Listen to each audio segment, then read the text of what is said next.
make sure the around the perimeter of your house is safe so that even if like the city area caught on fire, it wouldn't jump over Right. your house. So everything we do is beneficial for sure. But you wonder, like, they need to have those other areas taken care of too. And everyone's complaining about water, so it's kind of a vicious cycle. How's Lyric doing? Is he He's settled doing in? good. He's settled into college and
Good afternoon. Good afternoon. Welcome to the ranch's, hello. Welcome to the ranch's annual Firewise Day, which is organized by the Fire Safety Committee. Firewise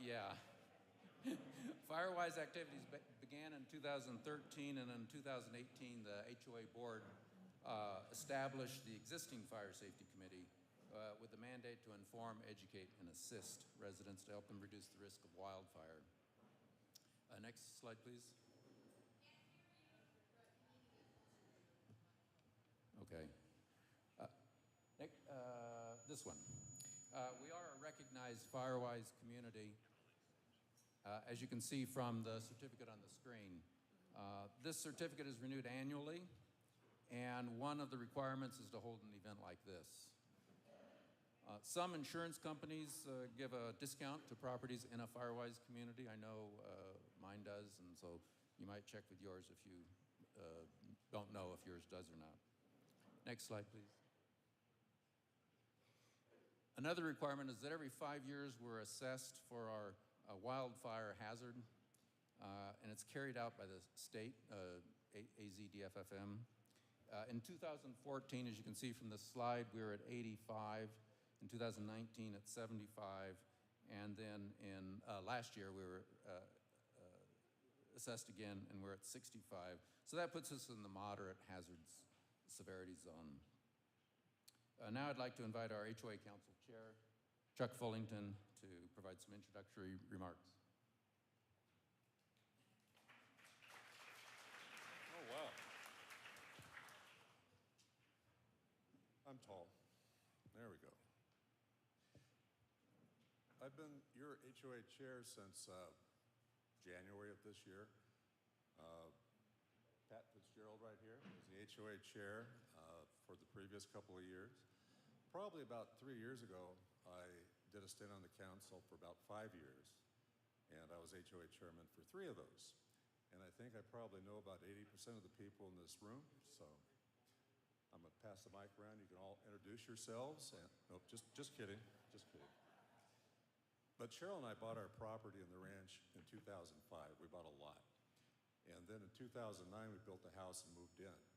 And we knew absolutely nothing about Firewise, the dangers in the community, what hazardous fuel is. We learned that, and since that time, we went ahead and we Firewised our property, we mitigated all the fuel, and now it looks pretty much like a park. You know, we heard over the years that we don't want to mitigate too much fuel because you might ruin the animal habitat.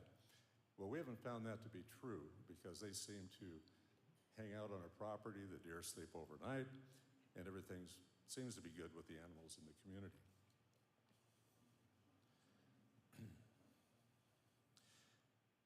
Now, the property on the other side of the fence, which is the National Forest, and that covers probably 2/3 of our boundary, starts on the east side, runs around to the south. Now, the Fire Service, they've done a very good job in mitigating that property, which is theirs, where it butts up to our fence. They bring in large equipment, they masticate brush, they bring in a hand crew, and the hand crew actually brings in chainsaws, cuts down the dead trees, and at one time we saw them doing about probably 13 pile burns right off of our deck, which looks right into the National Forest. And so they've done a wonderful job mitigating that. But on our side of the fence, we still have properties that probably have not been mitigated in 50 years. You know, brush is tall, it's thick, you can't walk through it, and it's definitely a very heavy fire load. You know, from time to time, I get contacted by members in the HOA, and they seem to be very concerned about their property and the surrounding properties, and they say that they're actually somewhat frightened for themselves and their home. And probably the last incident where someone contacted me was during the Jeep Posse evacuation drill, the Yavapai County Sheriff's Chief Posse. And he was over talking to the volunteers, then they start pointing at me, and then he walks over and tells me about his situation. So I went out to his property and took a look, and he said, he was elderly, older than me, and said, we're very frightened. My wife and I, we have a beautiful property. We've mitigated the whole property, and we have a couple of lots. We've tried contacting the owners, and we get no response. So what I saw would be very frightening to most any of us here in the room. His house was perched up above the street just a little bit, maybe 8 feet, and the 2 vacant lots that were next to him, maybe a half acre, 3/4 acre combined, had brush that you could walk through, you couldn't see through, 6 to 8 feet tall. And he was on an upslope from those lots, and you could probably not even walk on the slope that led from the lots up to his property. And his home was probably built within 15 feet of all that tall brush. So if a fire started in those lots, it would quickly run right up that hill, and no doubt he'd lose his home. And we hear that story over and over again from many people that live in the community. They contact our fire safety people when they're out doing their assessments. They contact the council people.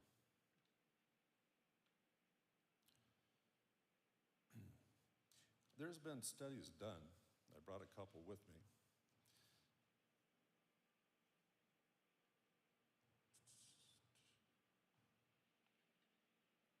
There we go. And this one was done by Homeowners Firewise Guide, and it was put together by the Forestry Departments, ASU, Arizona Department of Game and Fish. And what they did, they took 6 types of topography within the southwest area, and they did a computer model of the properties based on flat terrain and about 20-mile-an-hour winds. And 2 of the 6, they fit our area to a T. And the first one was Tall Chaparral, and what it included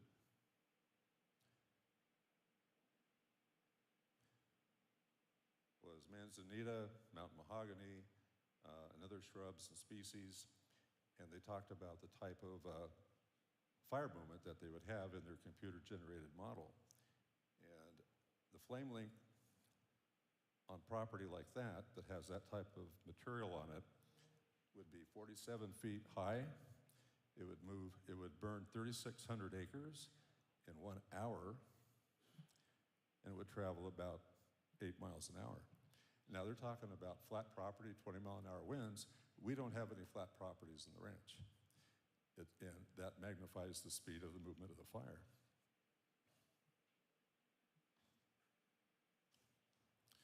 So with that note, the council, probably over the past year and a half, started putting together a vegetation policy. And that policy came together, and it was voted on last May, and it was approved 8-0 by the council. And with the caveat that it go before our not city attorney. I work for a municipality, so everything is city attorney, to our HOA attorney. And with their approval, they made a few changes to it. We made it effective the end of July.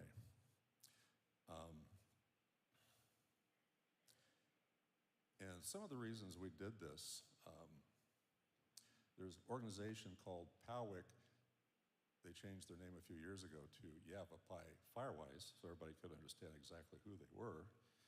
And they have about probably 40 to 45 Firewise centers or communities. They call them Firewise sites in Yavapai County. And they put together grants, which we've been participating in for many years, but they issued a statement which kind of hits home for us. And the statement that they have on their website is talking about fire risk. It says, wildfire is a real and ever-present danger across Yavapai County and near your home. Each resident has a role in reducing wildfire risk, helping make their neighborhood safer and protecting their home.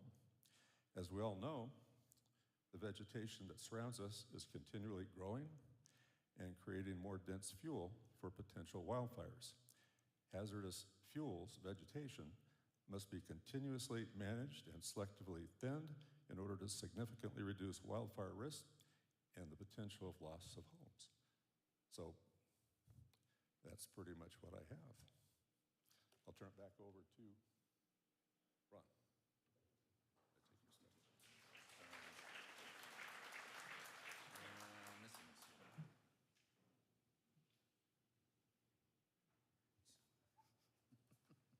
He's trying to steal my notes. Next slide, please. So our program this year is a little bit different than in the past. If you were here last year or year before, you'll notice that we usually, or remember that we usually have a series of speakers come up. But this year, because of the new vegetation policy, it seemed like it made a lot of sense to provide an opportunity for people to ask questions. So our main focus in the event will be this panel. We've got a panel up here to answer your questions about the new vegetation policy and how it fits into reducing the fire risk of the community.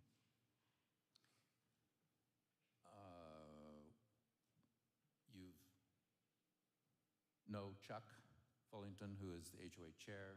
James Young is also on the HOA council. Pat Fitzgerald is the immediate past chair of the council, and as Chuck mentioned, it was kind of but the process spanned over a year, so he was actually chair when a lot of the work towards establishing a new vegetation policy occurred. And then we have the fire marshal Anthony Valdez and the Prescott Wildfire Risk Manager Conrad Jackson. So they kind of provide the expert opinions. The fire marshal is new, so I would like to ask him to introduce himself. So many of you may not have met him before. So you can either come up here or you can use that mic there. Either way.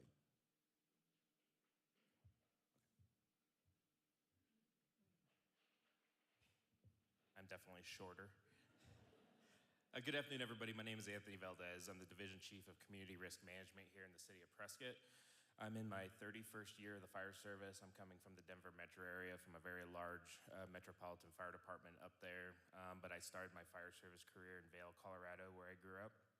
So I'm pretty familiar with the wildland-urban interface, as well as all the interagency workings of a lot of the cooperators and those types of complexities here that are presented here in Yavapai County.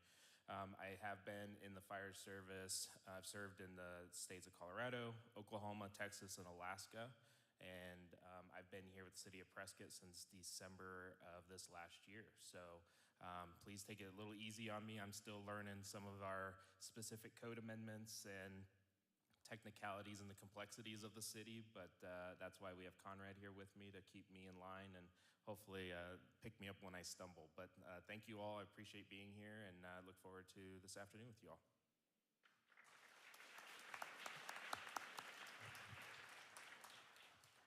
Thank you. After the Q&A session, there's a lot of uncertainty, questions about the alert system that, in the ranch and in Yavapai County and the Prescott City. So John Jones from the Yavapai County Emergency Management is here to kind of demystify some of those things, which apps apply to us, so which apps are the best to have, and so forth. So he'll be speaking after the panel session. Next slide, please.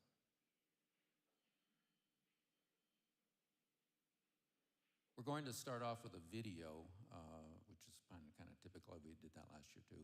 So Lee Alexander was kind enough to put together this video, and I have this slide up here. If you look at any of the Firewise literature, that's invariably going to talk about the home ignition zone.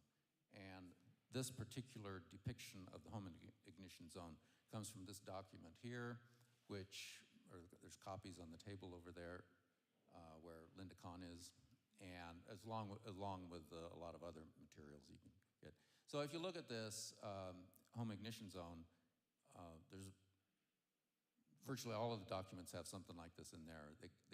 They have 3 zones, and they go by different names. And this particular one, I don't know if you can read it, probably not, but it has the zone closest to the house is the immediate zone, and the one farthest away is the far zone.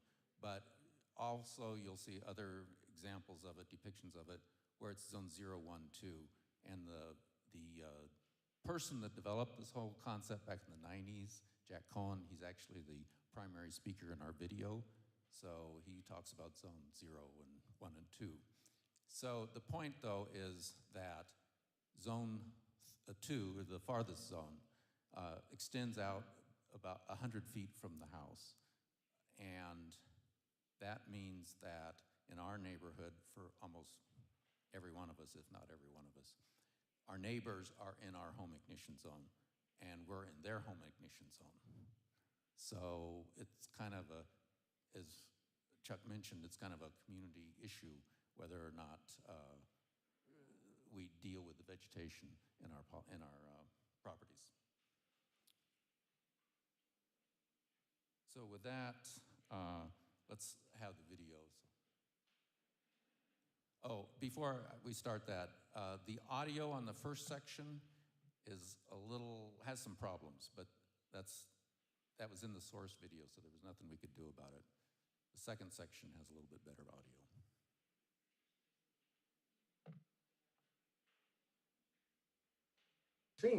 So home ignitions during extreme wildfires are principally determined by the ignition characteristics of relation to burning objects within 100 feet of the home.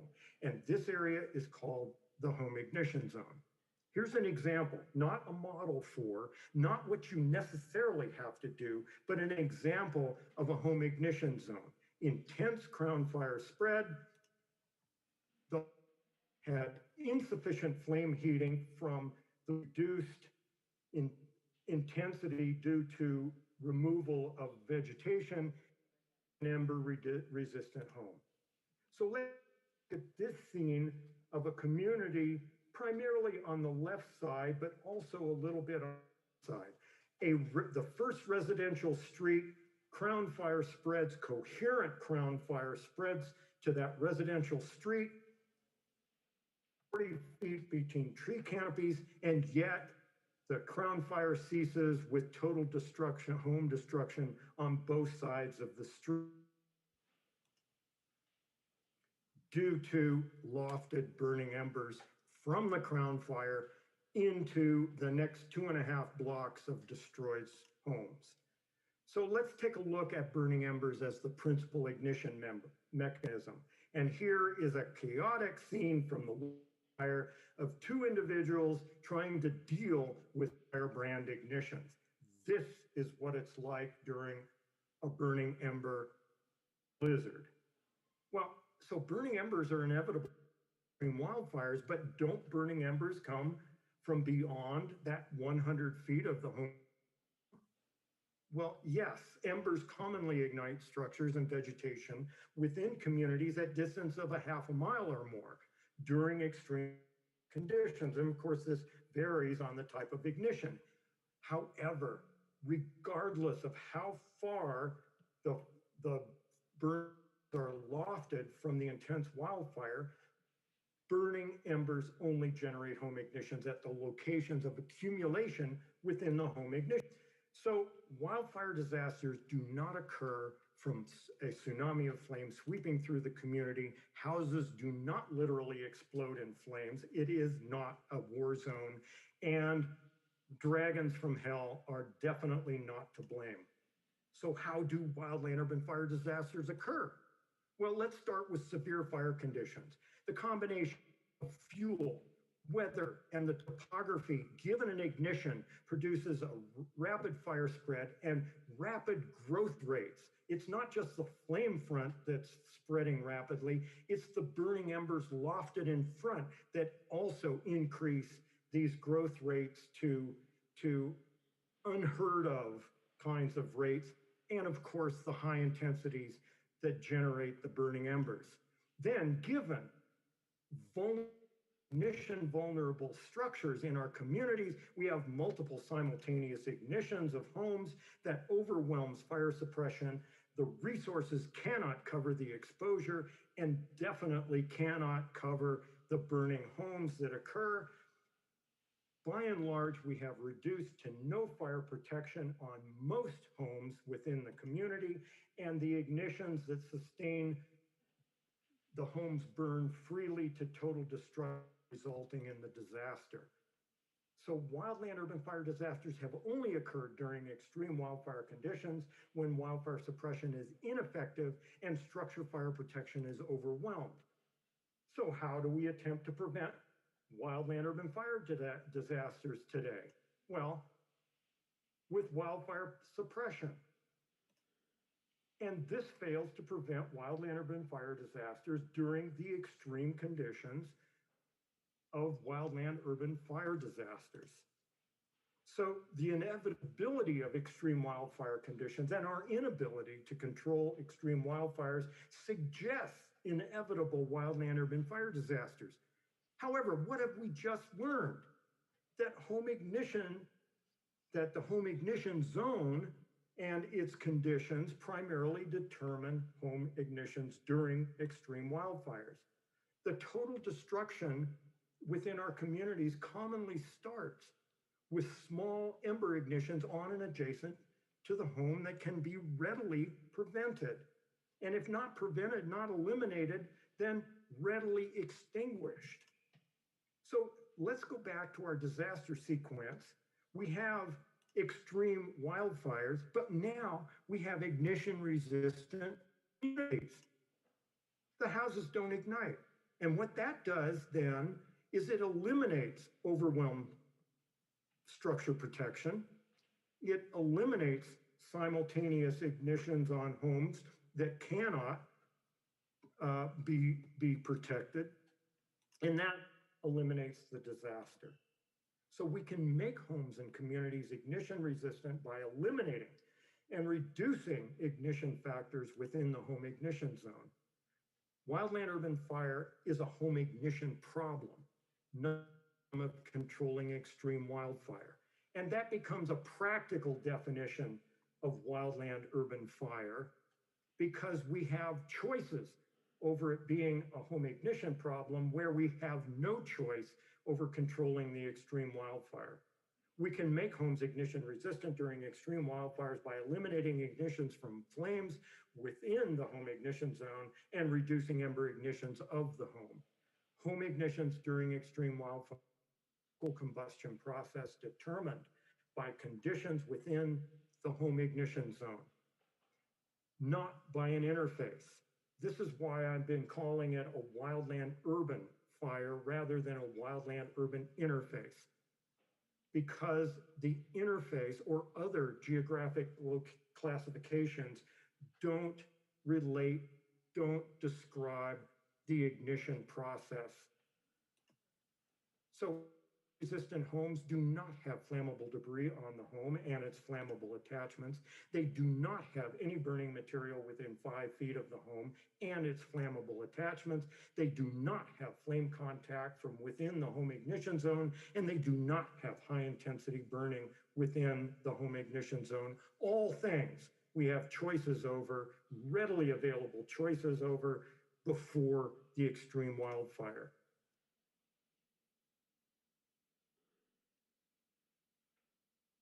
I want to illustrate it and bring it to the practical level for homeowners, give you some tips, some ideas of what you can look for and how you can make changes around your home. The first 5 feet is really illustrated right here. We're talking about the surface, the ground, the area right around the outside walls of your house. We've learned that this zone 0, this first 5 feet, is the most critical place for you to pay attention to. And what I like is that it's also the easiest place for homeowners to take action. Most homes are going to ignite from embers.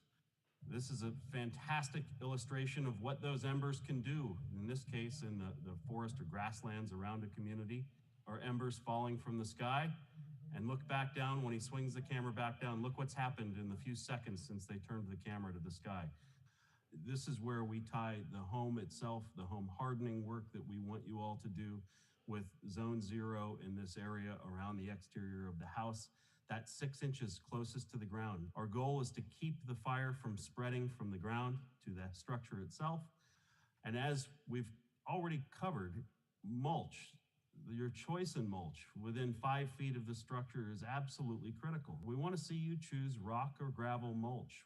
One of the things that exists within 5 feet of a home is often a fence or a gate. As the fire travels along this fence, it's going to reach the house and it's going to ignite the house, unless we've separated the fence from the house, either by opening that gate. That's something we recommend while a fire is burning nearby if you haven't had time to retrofit your home with a non-combustible metal gate. I want people to think about the leaf litter that tends to build up in that zone 0. My favorite thing to point out to homeowners, and it's just the simple, common combustible items. This is a simple fix. Move this firewood indoors during the summertime. You can see some examples of things that can get you in trouble here. Here are some juniper shrubs planted in somebody's window box as we transition in the coming weeks to talking about vegetation, landscaping choices. We're going to emphasize that certain plants really don't belong in the defensible space or in zone 0 around a home, and juniper is certainly one of them.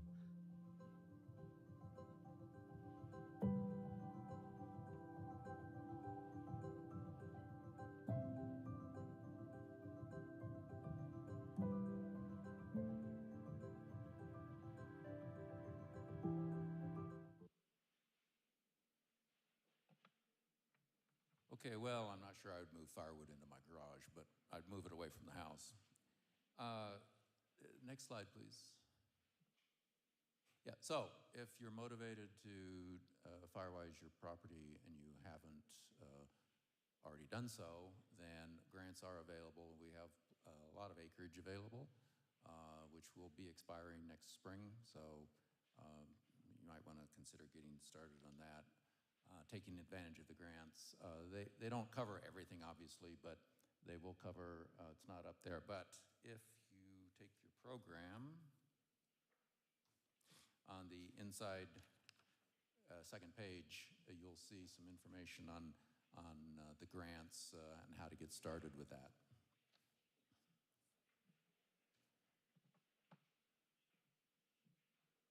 So now we'll start with the panel discussion.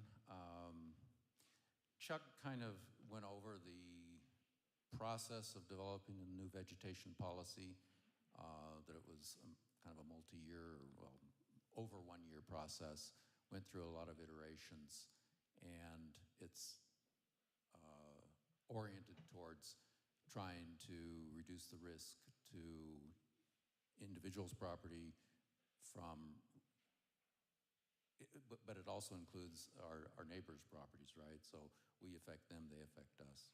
So are there any questions for our panel? Harlan will walk around with a mic if there are any questions.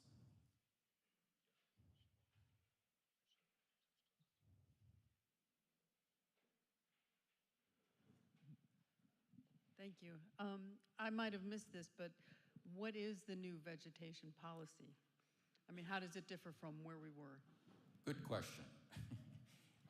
There were handouts, copies of the vegetation policy on the check-in tables. If you didn't get one, you can go over and get one and look through it. It's our old maybe I'll have Chuck do that because this is a council issue, not a fire safety committee issue. So Chuck, do you want to address that? Okay, what was the question? Besides, what was the policy? Yeah, well, just for those of us who weren't involved in that or knew about it, such as me, what's the difference between where we were with general Firewise and the need to clean up our properties versus the policy that we're introducing today? Well, let me just clarify one thing. So Firewise is different than the vegetation policy, okay? So I just want to make that point. I try to always stress that point. The vegetation policy, this new one gets you closer to Firewise, but not necessarily all the way there. But Yeah, in the past, the only thing that we had to work with was dead material, like dead bushes and so on. Dead trees, we could have that removed. Grasses that are dead or taller than 12 inches. So it wasn't very effective. And with the new policy, as you read through it, it covers so much more. You know, it talks about limbing up your trees, getting all the vegetation cleared out from underneath them, taking your large fuel islands and turning them into islands and thin out your brush that you can't see through, you can't walk through, that's very tall. Cut it down, get rid of all the old material, and separate the brush. Don't have a continuous layer of brush running all the way across your property, because that's just going to create a pretty hot and heavy wildfire that may send the embers into your home. So that's kind of the difference right now. Now we have something that we can actually work with. We can tell people what they should do. We have certified Firewise assessors that's been to schools, and they understand the process. They'll come out to your home. They will explain the grant to you. They will take pictures. They will help you with every step of it until you actually get a partial return on what you invested in your property through a certified landscaping. does that answer your question? Or? So, I'd like to point out this brochure I mentioned earlier. It has a number, it's from the city, has a number of articles that Conrad Jackson wrote for the Daily Courier a year or two ago. About a year and a half ago now. Year and a half ago. So if maybe you didn't see those articles, or maybe you saw them and oh gosh, I wish I'd saved those. They're in this brochure that you can get from the table where Linda Kahn is holding up an example of. I think Conrad probably wrote about 75% of all the articles that's in that bulletin there. Yes. Yes. Did the deadline get extended for the vegetation cleanup on some of these vacant lots? We have a lot next to us and a lot behind us that are very dense, and I just wondered if maybe it got extended if they were applying for a grant, or? Well, what happened, once the vegetation policy was introduced to the community, Firewise got very, very active. They went from doing maybe 3 or 4 assessments a month to 10 to 15. And the way we're set up now, we can only handle so many without being overloaded. So the enforcement of our new vegetation policy hasn't actually occurred. We haven't sent out one letter saying you're in violation. We're waiting until we get to a certain point where we can actually do that and do it comfortably. Yeah. Again, just to emphasize, and I don't want to be a broken record, but you do not have to Firewise your property to satisfy the vegetation policy. That if you go through the grant process and get your property Firewise, you will satisfy the vegetation policy, but you don't have to do that. Thank you, Ryan. Oh, sorry. Yeah, my question is related to the grants. I've been fortunate to have received grants on 2 different pieces of property, but I'm curious for new owners whether the fact that a property was previously given a grant rules them out of applying for a grant at that time. Yes, it's a one-time grant per property, and this is a requirement. So the monies come from the feds, and it goes to most of the money goes to AZDFFM, the Department of Forestry and Fire Management, but that's a requirement or a stipulation from the feds. So it's a one-time per property. The video made reference to, we'll talk about junipers later. As a person who has junipers on her property, what do I need to know? I don't see it in the vegetation policy.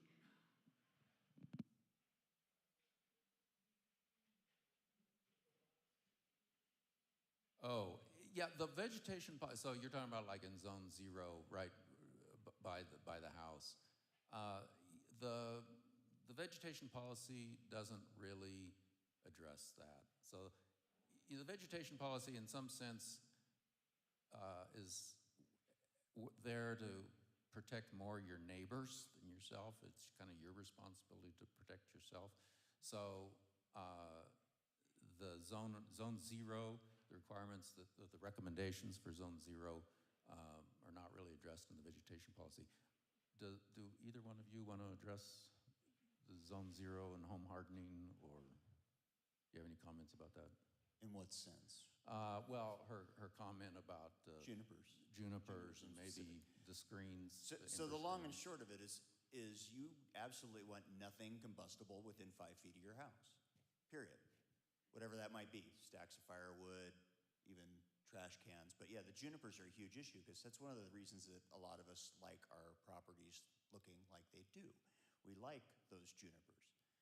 So, and we recognize that, and the city recognizes that. So when they developed the building codes, as far as the vegetation components of those building codes, they actually put in an exemption that you can have a mature tree, something over 8 inches in diameter, within 5 feet of your house, which is absolutely not in alignment with best practices for Firewise and defensible space actions. We recognize that, but we also recognize that folks kind of love their trees. So let's strike for that happy medium.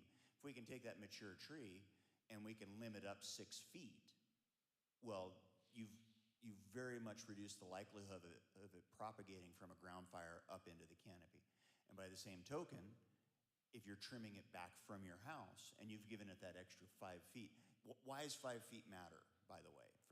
Let's back up and ask ourselves, why is the 5 feet important? The 5 feet's important because the materials that are in that structure, and a lot of you probably have stucco siding or something like that, depending on when your house was built, those components of that house can take that burning tree's heat if you give them 5 feet to work with. You or I couldn't stand 5 foot away from that tree burning. We can't do it. We're flesh and blood. But those, especially like the cement or the hardy backer, if you have a more contemporary construction, those hardy products, which are cement fiberboard, those materials can take that hit. But you gotta give it 5 feet. Okay? You have to. So if you have that mature tree within 5 feet, well, we definitely want to do whatever we can to make it so that tree doesn't catch on fire. That's limbing it up, limbing it back, making it sure that it's not integrated in its canopy to all of its neighbors, making this gigantic vegetative fuse that's coming all the way to your home. You're not doing yourself any favors. Now, what I do see a lot of when I do my inspections is the really big monster junipers, or even in some places like in your drainage here where some of you folks have the ponderosas or even some of the pinions. You've allowed them, or they were already there when you bought the house, up over the top of your roof line. And quite frankly, if you got that 5 feet, I'm not like horribly terrified of what that tree is gonna do to your house. I'm more concerned with all the constant litter it's putting on your roof. You can't keep up with that. I don't care if you've got gutter guards on your gutters. That material is causing you problems.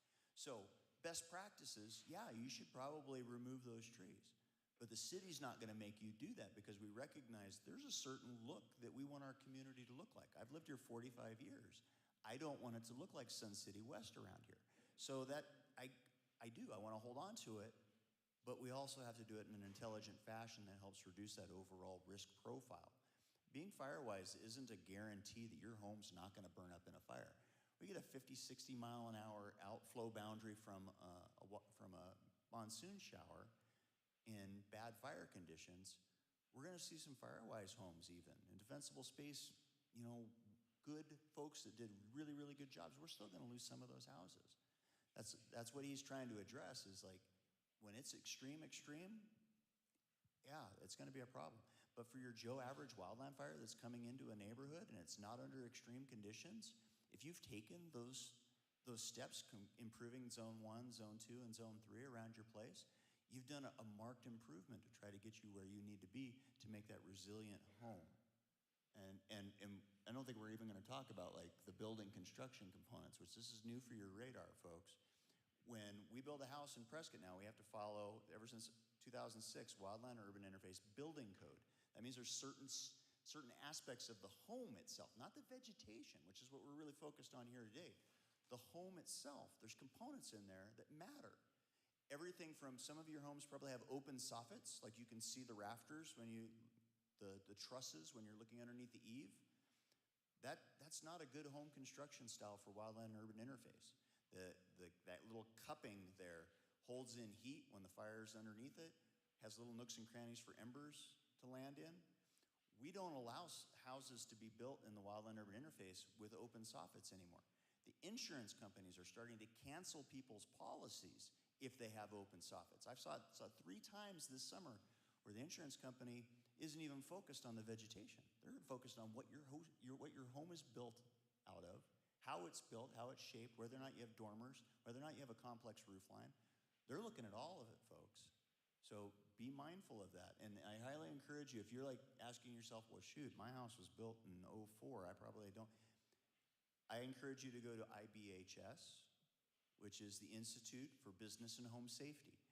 These are the folks that are telling the insurance companies what works and what doesn't work. So they are making the recommendations like, yeah, you should think about if they've got open soffits, maybe you don't renew their policy. So it'll give you a handle on what things you need to do to retrofit your home if you want to stay with the most contemporary expectations. Conrad, could you mention something about I know a lot of our home fires start with blowing embers up into the attics, and there's new regulations regarding the screen size. So a lot of the older homes, the screens that are behind your venting in your attics, a lot of those back in the day were built at 1/4 inch. It was mostly to keep out the vermin and the bugs and stuff. At a 1/4 inch, all the embers can go right up into your attic. We've seen it over and over and over again in neighborhoods. So that number was reduced to 1/8, and it significantly reduces the number of embers that go into attics. And I'm going to defer to my boss here. The new code for 2024, is it still 1/8, or have they jumped down to 16th? It's still 1/8. Still 1/8. Yeah, so here's the deal. At 1/8, we still see embers getting in. And so at what point do you say, like, this is not acceptable? So, and I think one of my coworkers said California has done an emergency in action that they are now requiring 16th inch screens behind those louvered vents you see at the ends of your roof. If you're wondering about soffits and you're not quite sure, it's unlikely you have open soffits because the architectural guidelines for the ranch don't allow them, since I think the current guidelines are from 2005. I don't know about before that, but since then. Look at you all ahead of the curve. But we all have probably about 40 soffit vents and roof vents that have screens in them that don't meet the new code. Yeah, the newer houses probably use foam insulation under the roof, so they don't have vents, but the older houses would have vents. Chuck, I had a question about the enforcement of the landscape guidelines on empty lots. If somebody has not firewised and they haven't done anything with their lot, what teeth does the HOA have? The new policy, they'll get letters. It'll go through the complaint process just like every other violation within the ranch. Yes. So I assume that we should get rid of dead branches and twigs. Is mistletoe flammable?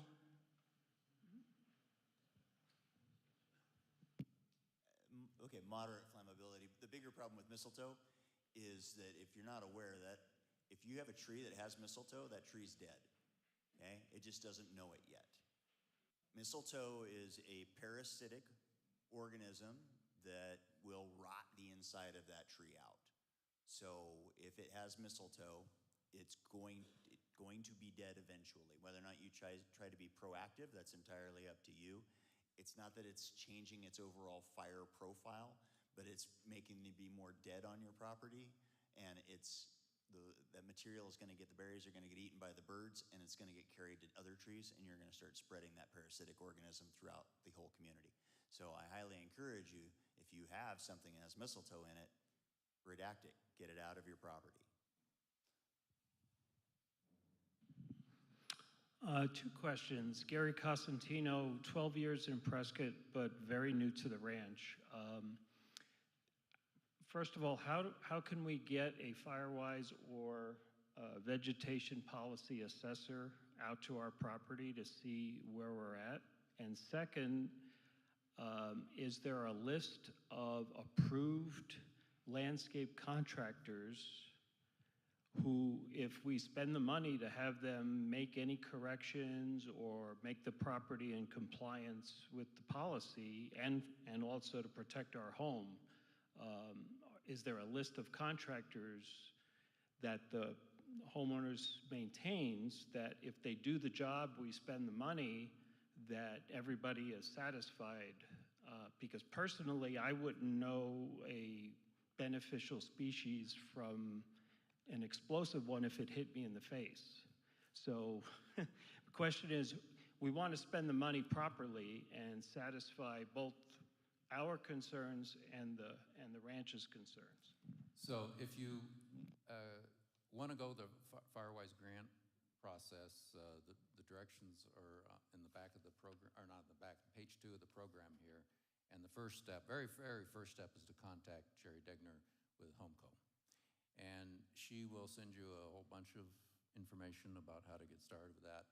One of the documents is a list, not of recommended contractors, but contractors that have done work in the ranch before in which there haven't been complaints, basically. In addition, the first thing, new this year, we have we sent out an invitation to contractors to man tables at the back for sort of a meet and greet after the program. So 3 took us up on it. They're in the back there, so you can go and talk to them as well. And they're from our list that Sherry Degner sends out. Was there another part of the question that I missed?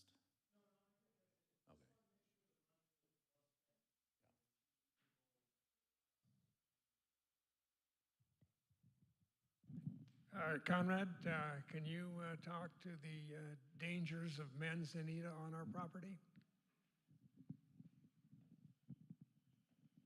Who wants to He's take pointing right at me. All right, if you're not aware, manzanita killed 19 of my coworkers, so it's not particularly high on my friendlies list. Manzanita, if you're going to have it on your property, like I said, I like Prescott to stay looking like Prescott. And some of you have bits of manzanita on your property. That's okay. It's a part of our ecosystem. It's a part of what grows around here. But if you're going to have it, manage it. Don't let it get all gainly and just run across your property. Make islands of brush and fuel. Islands, less than 200 square feet, spaced apart 10 to 15 feet, so it can't go from plant to plant and just have a running fire. And that's what killed some of my friends. So when you let it get all large and out of control, that's an issue. But that's going to be an issue for every plant. It's not a manzanita issue. But manzanita, it has a volatile content to its leaves.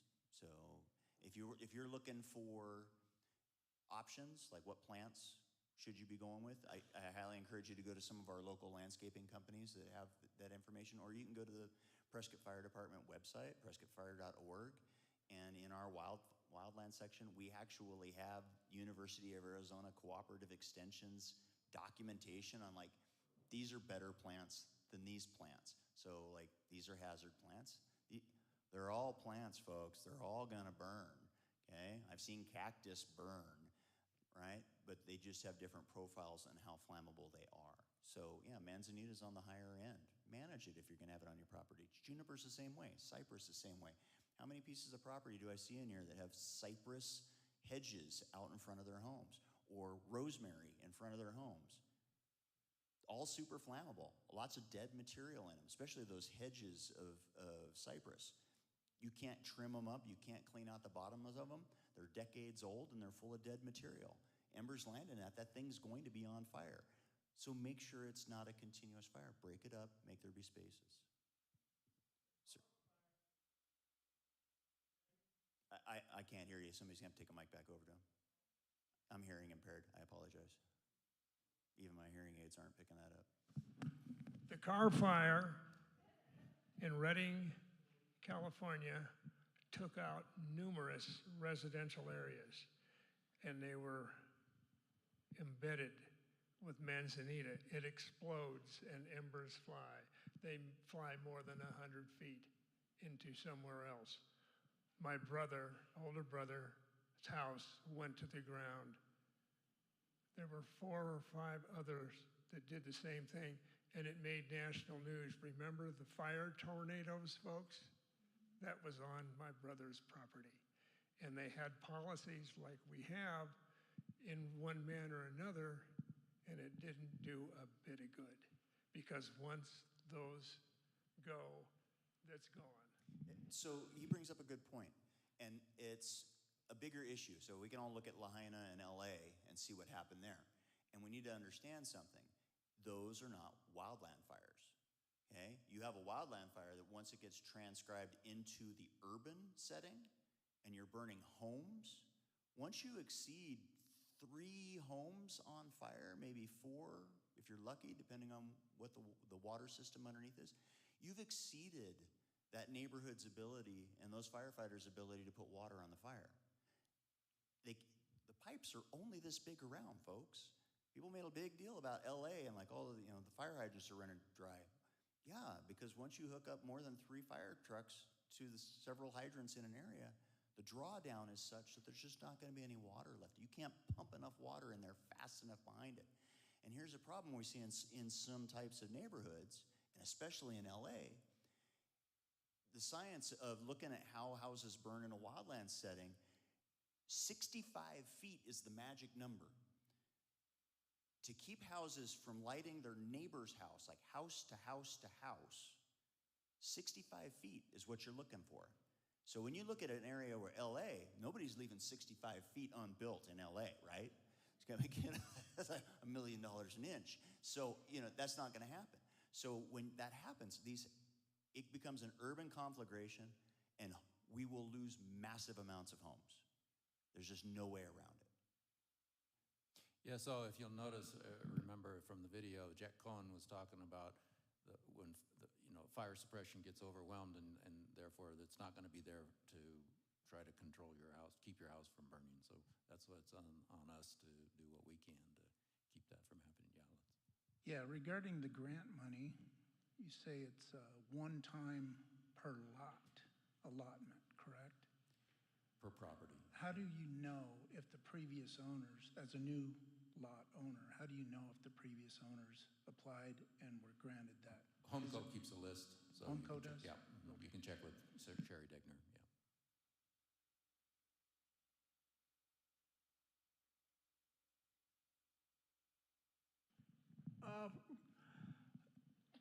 Based on what you presented about the overall Firewise ranking for the ranch, and I'm fortunate I do get an insurance discount, but those of you that are knowledgeable, which I am not, if all of the ranch was developed with no empty lots, I'm assuming our score would be significantly better.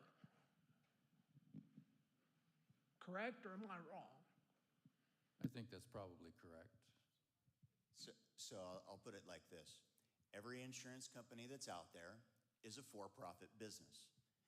They decide what their business model looks like and how much risk they are willing to take. Some insurance companies, no, they're not willing to take any risk. They see a tree branch over the top of your roof line from a Google picture from 10 years ago, you get a non-renewal notification. Some insurance companies are going to send folks to your property and look at whether or not you have stuff within 5 feet, or if you have stuff spaced out, or you have trees limbed up. Some insurance companies care. Some insurance companies have a very low threshold for, no, we're not going to do this. So we, as a profession, would like to know what insurance companies deem as important.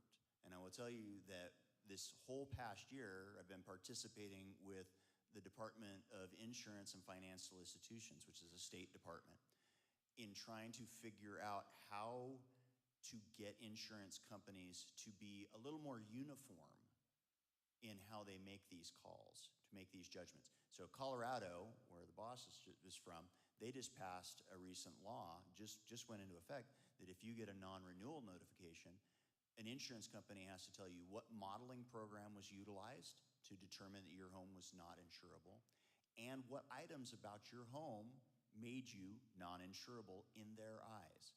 Didn't necessarily mean that they all have to play the same, but they all have to be very transparent in how they're making those determinations. Arizona doesn't have that yet, and that's what this organization's been looking at to see where we're going to take that next move. And I will tell you that even like doing inspections, we see some places, because I come out and do inspections as well. Sometimes I do the inspection, they take it to the insurance company doesn't care, goes into the round basket.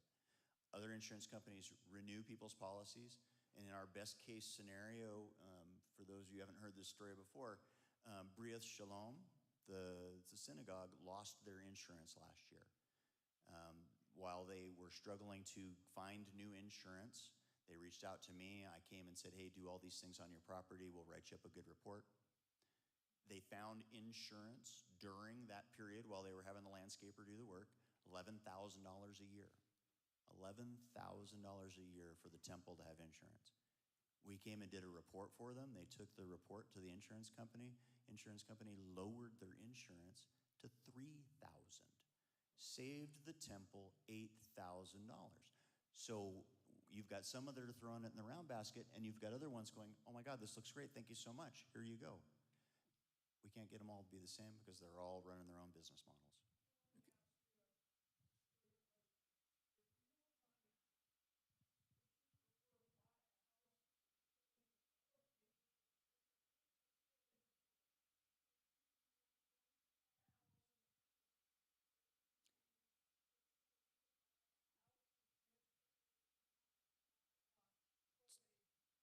So what you like as a person doesn't have anything to do with what the insurance company deems as insurable or non-insurable. I would agree with you that, yes, the risk profile goes down if you have a well-managed neighborhood that is very forward-thinking and behaving in an appropriate fashion, that is using Firewise tenants and creating defensible space around their home.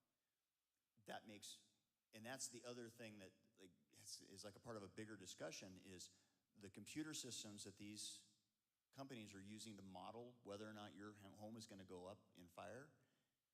There's like 4 different companies that do the modeling, and the modeling by and large hasn't taken in that group effect where our whole neighborhood does better because we're all participating. It's not there yet, but it's getting there.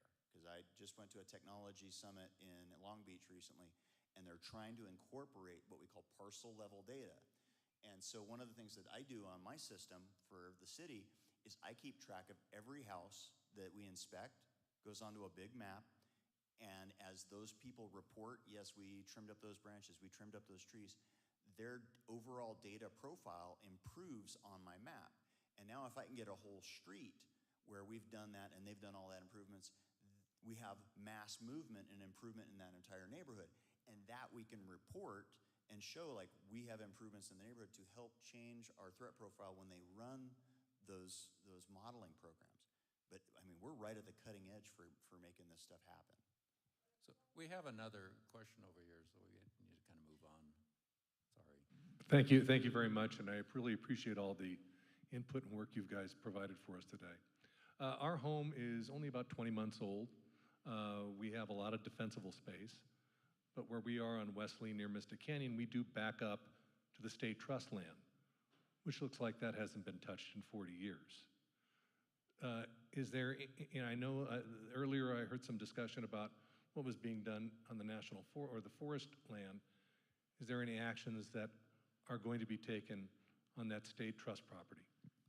So a year or two ago, the state looked into addressing the property on that western boundary, and the bids came in quite high, higher than they had anticipated. And so they sort of put a hold on that, or not a hold, I'm not exactly sure what they did, but they kind of bailed on that and said, well, we're going to do something else. Now, having said that, within the last 3 months, they contacted a homeowner on, a property owner, not a homeowner, a property owner up on the southwest side, and to see if they could get access through their property to the state land back there. So I don't know exactly what their plans are back there, but it's rough terrain and it's hard for them to get their equipment in there. So the answer is we don't know. Hi, I'm Larry Springer, Unit 9. I support the efforts to reduce the wildfire risk in the ranch at Prescott. You know, that's a given. However, I believe this new vegetation and finding policy that took effect last month in July is an overreach by the board, violates the ranch CCNRs, and it's much more than a simple rule change and requires an amendment approved by a vote of the ranch membership. I've obtained an attorney analysis that agrees with it. The DeSalles law firm in Phoenix, after review of the new policy and the existing ranch CCNRs and rules, writes that this new policy conflicts with the Prescott City Code for Fire Prevention and the University of Arizona Agricultural Extension guidelines upon which it is based. Since it contains much ambiguous language, it requires the need for this meeting, for example, to allow HOA board members to explain what the policy means, since it's not clear from a mere reading of it. The new policy now requires owners to undertake unforeseen and onerous steps to comply with removing trees and vegetation from their lots. Finally, the ability of the board to levy fines up to $8,000 per violation for non-compliance has substantially changed the way owners are able to exercise control over maintenance of their property, including what types of vegetation they have. This far-reaching new policy constitutes an amendment to the CCNRs, first requiring an affirmative vote of the total membership. Now, I don't mean to throw a negative rock on this thing. I'm more concerned about proper procedure. Because if we don't follow the proper procedures, the first time a vacant lot owner someplace else receives an injury in terms of receiving an excessive fine and takes it to court, considering the Callaway court decision and other issues, the chances of the board losing that fight, in my view, are excellent. And if that happens, then the whole program is up for a re-ramp, which does none of us any good. So, and if anybody here is interested in a copy of that legal opinion, if you'll give me your email address, unit number, and name after the meeting, I'll be happy to email you a copy of it so you can see what I'm talking about.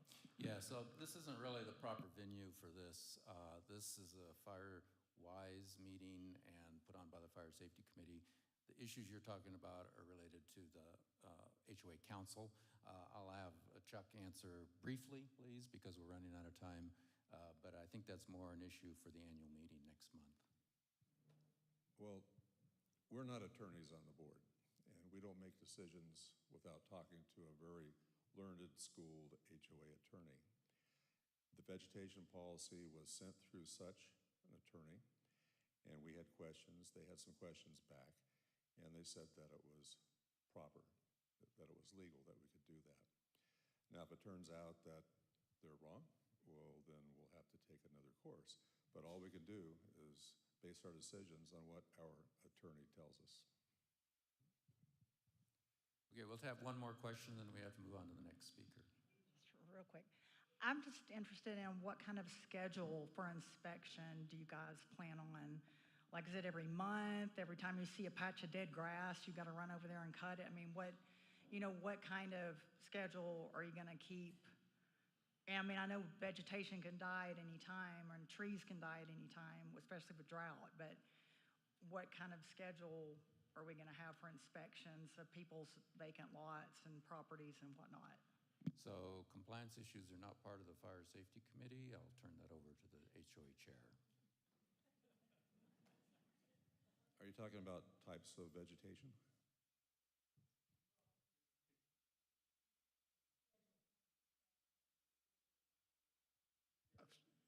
Inspections of vegetation, yes. Thanks, Chuck. So several years ago, the HOA, we have Homeco as our management company, and they help us manage the HOA. But one of the things we added was somebody who enforces or helps us enforce through compliance. And they drive around the neighborhood as is required by state statute that we enforce. And that's how we do it. So we refer to them as our compliance person. They drive around the ranch and they look for any non-compliance issues. So if there's an issue of vegetation, they would bring that to the board through writing letters to the resident. If there's an issue of paint color or some other thing, they would follow that process of notification of the person in the ranch. And typically what happens is you'll get a notification letter. You have so many days to comply. The ranch will work with you on it, as we've worked with many people who've gotten non-compliance letters. And the goal historically in the ranch is not so much to impose fines and penalties as it is to try and achieve compliance with the rules that we all signed up for.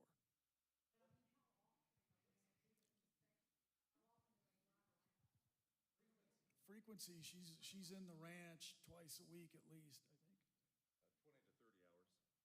Yeah, we've hired her for 20 or 30 hours a month, a week, and that drive time sometimes changes because sometimes we shift it when we're looking at, let's say, the lighting in the ranch. She has to drive around at night.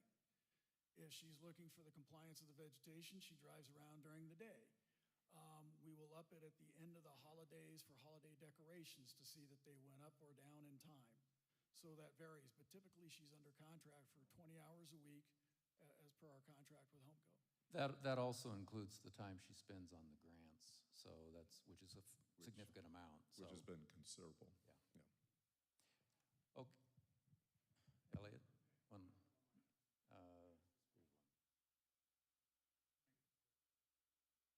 He's got special dispensation because he heads up our Firewise assessors, so. Okay, thanks much. Somebody turned that one off. Hi, folks. My name is Elliot Shulman. I'm the Firewise coordinator at the ranch for any of you that don't know me. A couple of quick comments for the gentleman right there. You call Sherry Degner. She has a packet of information which will explain everything about Firewise, not compliance, but the Firewise program, and it's quite thorough. Secondly, everything Conrad said, not that it's for me to validate, but he is spot on with everything he said. I want to do a tag on one point regarding your actual home. Before I do that, though, I want to introduce, we have 5 assessors here. Joe Plunkett, are all in yellow except for one right there. Paul Fisher, and our newest addition to the Firewise assessor team, Steve Bartok, and James Young is also an assessor.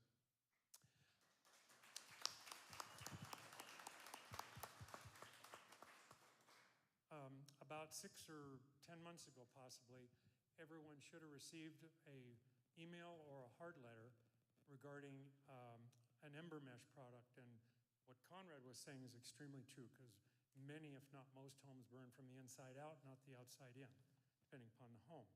And that letter, if you haven't seen it, discusses using a particular kind of ember mesh. In fact, it's called wildfire ember mesh. It's the only one that's actually certified in California to go into new construction. That may or may not be completely accurate, I don't know. There's other products and pretty much, pardon? Okay. My only point is, I'm not going to get in over my head, that there's things that you can do to your home to stop the entry of embers into your attic spaces that Conrad so accurately described. Most of the homes the assessors are seeing have the 1/8 inch mesh, which it's not even a wall to any embers. The ember mesh that is similar to the product that we mentioned, that you don't have to use, of course, but anything is more like a 1/16 of an inch. And they have done significant testing to prove that that does stop embers. That's all I know about that, except that I wanted to emphasize that that's something you can do. It's every vent in your house, everywhere there is a hole in the foundation of the roof, including the vents on top of the roof, some of which are flat and replaced tiles, have actual ducting underneath them. Mine has that, and we lifted them up, and they were this size duct It went directly into the attic. It had absolutely no screening on it. And I fixed that. I used some Ember Mesh to do that, and there's a way to get that done, and it's in that letter. That's all I had. Thanks. Okay, I think we need to move on to our final speaker, John Jones.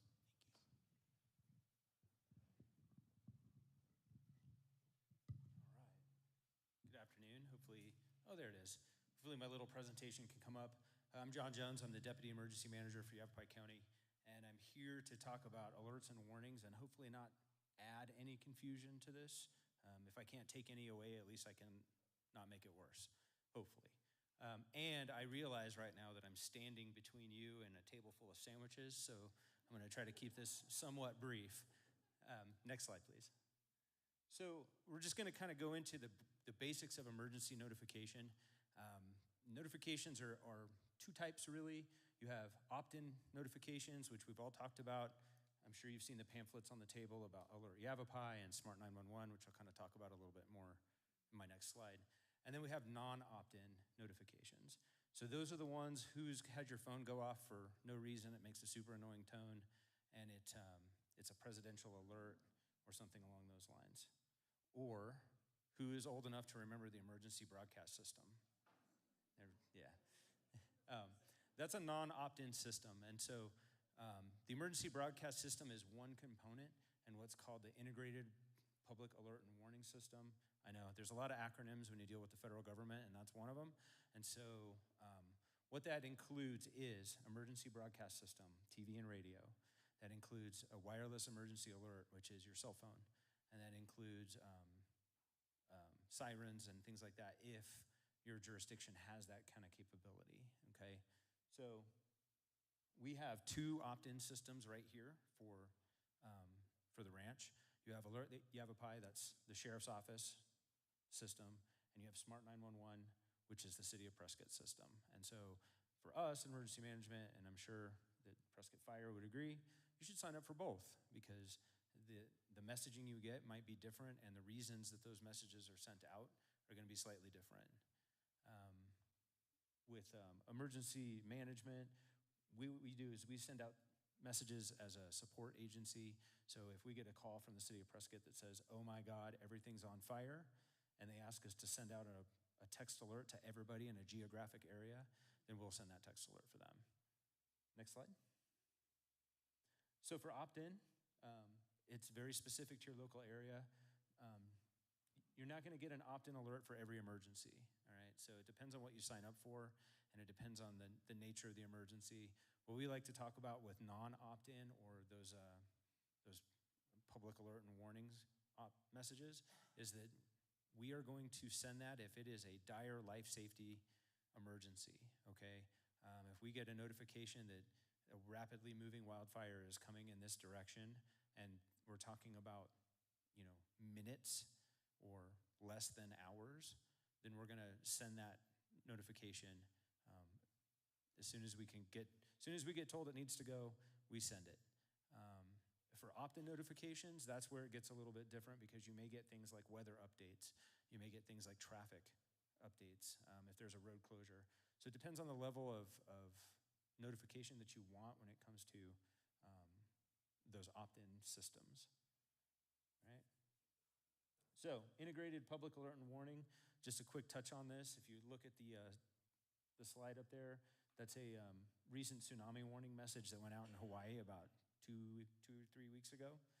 And that's kind of what that message looks like, is that goes to every cell phone in a geographic area. In that case, it was the entire state of Hawaii.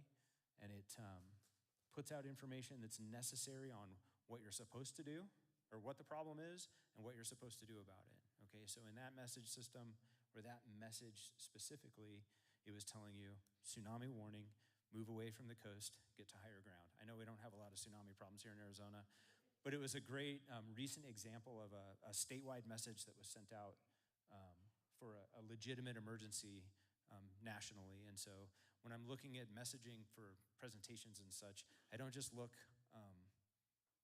for here. I want to show examples from other places. Next slide. So I kind of touched on this already. iPause is multiple alerts, one platform. With the wireless emergency alerts, those are sent out via cell phone, by geographic area. And so about a week ago, there was a fire in the Clarkdale area. Did you guys hear about that? And so there was some messaging sent out in the Clarkdale area, and we got some calls from residents who weren't home. They said, I have a house in Clarkdale, or in a village of Oak Creek, excuse me, and I didn't get a message. And I'm like, okay, well, were you home? Well, no, I was in Phoenix. Well, that's why. The messengers are geo-targeted for a specific area, which I'm going to talk about evacuation zones so that we can clear some of that up in a second as well. But when those messages are sent out, you know, if it's for an area surrounding the ranch and you're not home, you're out in the valley or you're out of the area, you are not going to get that message. But you will get it if you opt in. Does that make sense? So if you're opted into the emergency alert system for your jurisdiction, then you should get that wherever you are, even if you're not home. I'll go back one real quick. Just want to touch on something. So these can also include these iPause messages, these non-opt-in. These can include amber alerts, silver alerts, and then there's more recently, it's called a turquoise alert. It's pretty new, but for those of you who are not familiar, amber alerts are for children abducted or at risk. Silver alerts are for senior citizens who are at risk. And turquoise alerts are for adults that are abducted and or at risk. So just something to keep in mind. You may get an alert on your phone that's not a wildfire, but it makes the same noise and it's the same tone. All right, now next slide. All right, so evacuation zones. Unfortunately, Yavapai County is now countywide. We have evacuation zones in every jurisdiction. It took a little while to get there.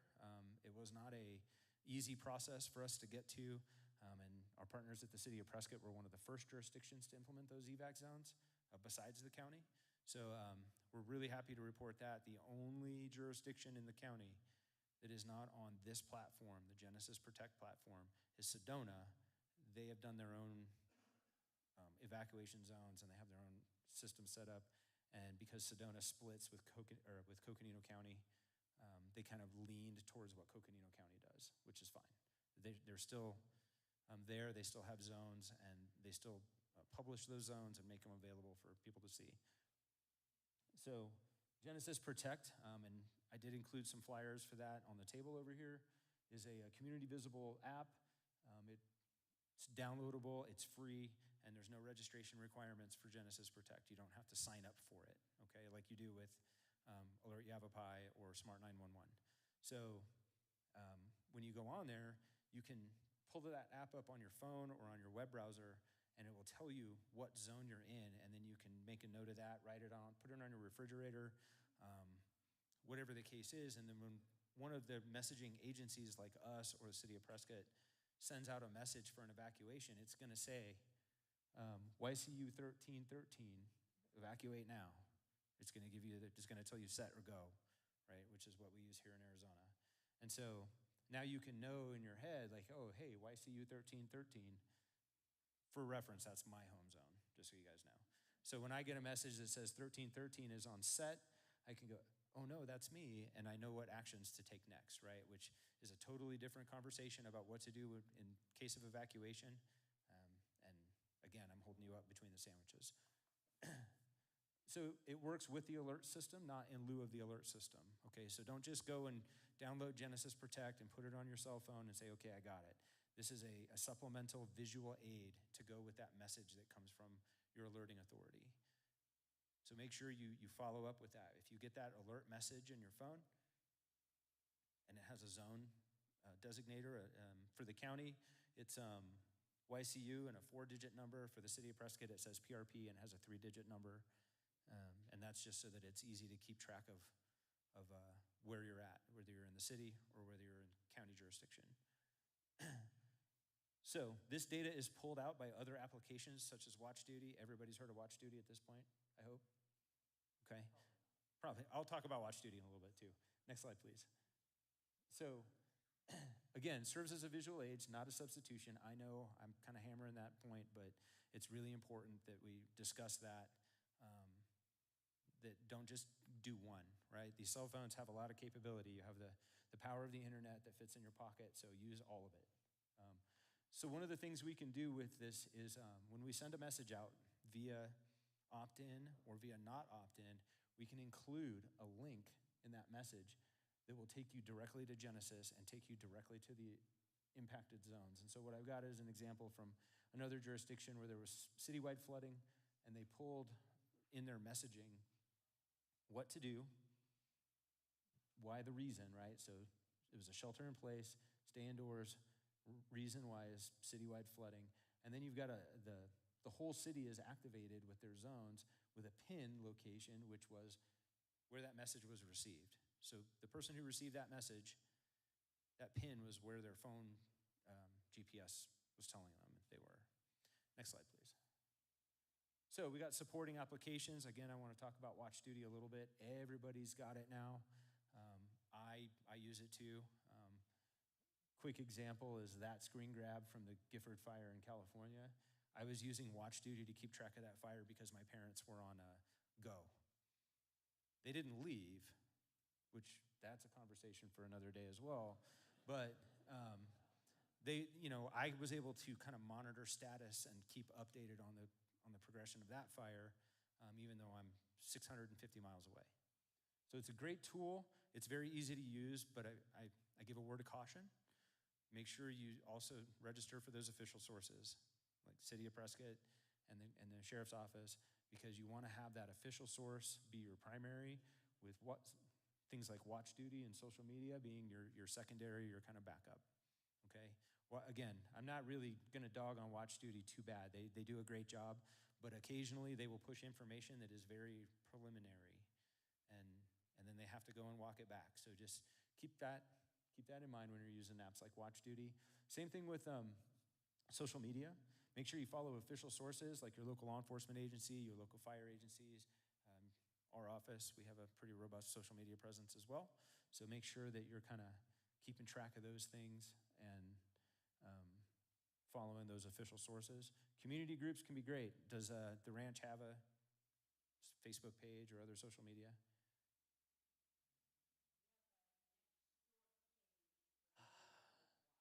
The big size, because next door is a handful at times. We also provide information through Nextdoor. Most of the local agencies also provide information through Nextdoor. But what I mean by community pages is there's a couple of pages out there, like there's a couple of scanner pages, the Yavapai emergency something, I can't remember what it's called. But it's not an official source, okay? It's just residents who listen to scanners for police and radio traffic, or fire radio traffic, and then they put information out on social media. And again, it's not that it's bad information, it's that sometimes it's not complete information. So make sure you're just tracking those official sources and that you're following along with those kind of places, because we want to make sure that our information is valid and accurate. So the last thing I'm going to touch on before I release you guys to sandwiches is Rave Prepare, or it's an Access and Functional Needs database. And I have some flyers on the table I brought in for you guys. And what that is it's the county uses it to determine who needs help during evacuations. So we have a lot of residents in the county who may or may not be physically capable of evacuating themselves. And so we have this available for those residents to sign up for it, so that when there is an emergency, we can search in an area and then take that information and give it to our first responders to go directly to your house and help you if you need that help. The Jeep Posse did an evac drill here this year, or was it last year? A few months ago. Perfect. So the Jeep Posse is a fantastic organization. I've worked with them for years and can't say enough good things about them. And they're one of the groups that if there is somebody that's bedridden, say for instance, in a residence, and we can identify that and say by address, hey, Jeep Posse, go to 123 Maple Street.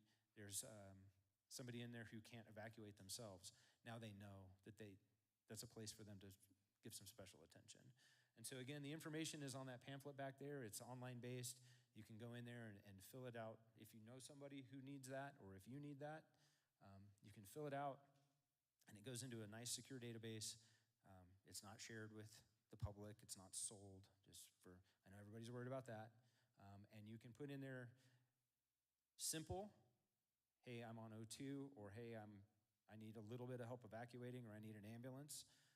or you can get in there and put all the details of whatever the reason is. And so we're really encouraging people to sign up for that if it's necessary, and to tell any family members, friends, neighbors that may need that aren't here today, and help them with it. We also work through County Health to get people out there to get them signed up through that system. So again, plenty of pamphlets back there, and if anybody from Firewise Association comes to the monthly meeting and needs more information, we're happy to hand it out. And that is all I have, pending somebody who wants to yell questions at me. Nope, sandwiches. All right, thank you all.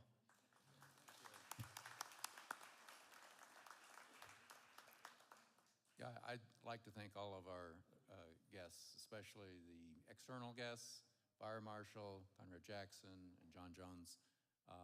And I'm sure everyone up here will be available for questions if you want to ask as people go to lunch. But thank you for coming.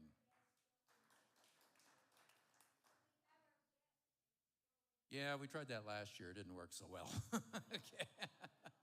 Okay. Thank you, and feel free to help yourself to lunch.